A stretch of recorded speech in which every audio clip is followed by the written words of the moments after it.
عن ابی امامہ رضی اللہ تعالی عنہ قال قال رسول اللہ صلی اللہ علیہ وسلم، حضرت ابو امامہ رضی اللہ تعالی عنہ روایت کرتے ہیں کہ رسول اللہ صلی اللہ علیہ وسلم نے ارشاد فرمایا، انا زعیم ببیت فی ربض الجنہ،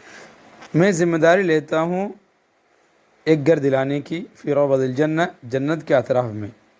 لمن ترک المراء، اس شخص کے لیے جو جھگڑے کو چھوڑ دے، وَإِن كَانَ مُحِقًّا، اگرچہ وہ حق پر ہو، حق پر ہونے کے باوجود جھگڑا چھوڑ دے، اس کے لیے میں جنت کے اطراف میں، فی ربض الجنہ، جنت کے اطراف میں ایک گھر دلانے کی ذمہ داری لیتا ہوں۔ ترک المراء، اس شخص کے لیے جو چھوڑ دے، جو جھگڑا چھوڑ دے، وَإِن كَانَ مُحِقًّا، حق پر ہونے کے باوجود،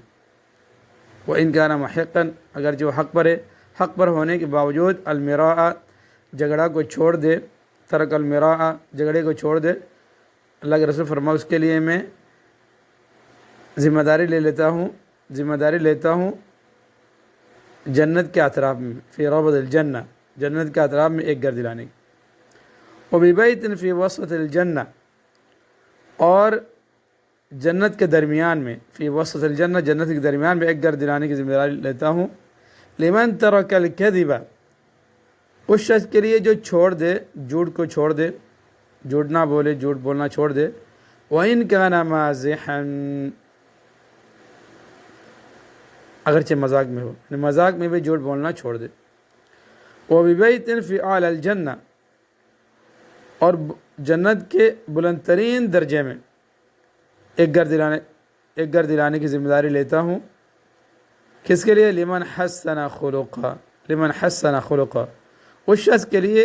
جو اپنے اخلاق اچھے بنا لے، رواہ ابو داود، باب فی حسن الخلق۔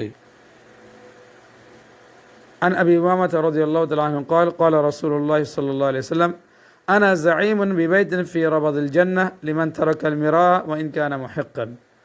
وببیت فی وسط الجنہ لمن ترک الكذب وان كان مازحا، وببیت فی اعلی الجنہ لمن حسن خلقه،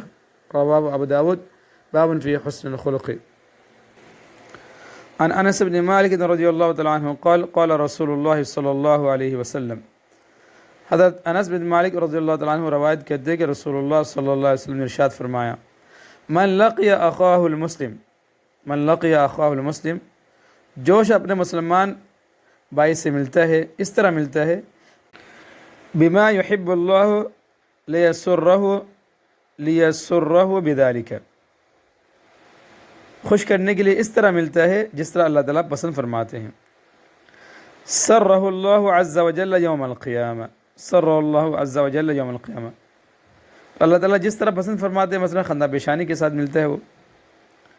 سرہ اللہ عز وجل یوم القیامہ، تو اللہ تعالیٰ قیامت کے لیے اسے خوش کر دیں گے،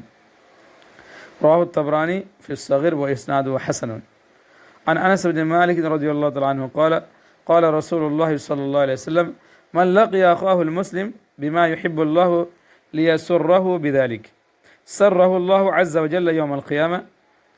رواہ الطبرانی فی الصغیر و اسناد حسن۔ عن عبد اللہ بن عامر رضی اللہ تعالی عنہ یقول، سمعت رسول اللہ صلی اللہ علیہ وسلم یقول، پھر عبداللہ بن عمر رضی اللہ تعالی عنہ فرماتے کہ سمعت رسول اللہ صلی اللہ علیہ وسلم، میں نے رسول اللہ صلی اللہ علیہ وسلم کو یہ ارشاد فرماتے ہوئے سنا، یقول، آپ فرما رہے تھے، ان المسلم المسدد، وہ مسلمان المسدد جو شریعت پر عمل کرنے والا ہو، لیدرک درجۃ الصوام القوام بآیات اللہ، لیدرک، وہ پا لیتا ہے، درجۃ الصوام، بہت زیادہ روزہ رکھنے والے کے درجے کو، القوام، جو بہت زیادہ قرآن کریم کے نماز میں پڑھنے والا کے درجے کو، کس کے ذریعے؟ بحسن خلقی، اپنے اچھے اخلاق کی وجہ سے، وکرم ضریبتہ، اپنے طبیعت کی شرافت کی وجہ سے، بہت زیادہ روزہ رکھنے والے، الصوام القوام بآیات اللہ، بہت زیادہ نماز میں قرآن کریم کی تلاوت کرنے والے کے درجے کو بھی وہ مسلمان پا لیتا ہے، صرف اسے اپنے اچھے اخلاق کی وجہ سے اور اپنی طبیعت کی شرافت کی وجہ سے۔ عن عبداللہ بن عمر رضی اللہ تعالیٰ عنہ یقول سمعت رسول اللہ صلی اللہ علیہ وسلم یقول ان المسلم المسدد ليدرك درجة الصوام القوام بآيات الله بحسن خلقه وكرم ضريبته رواه أحمد۔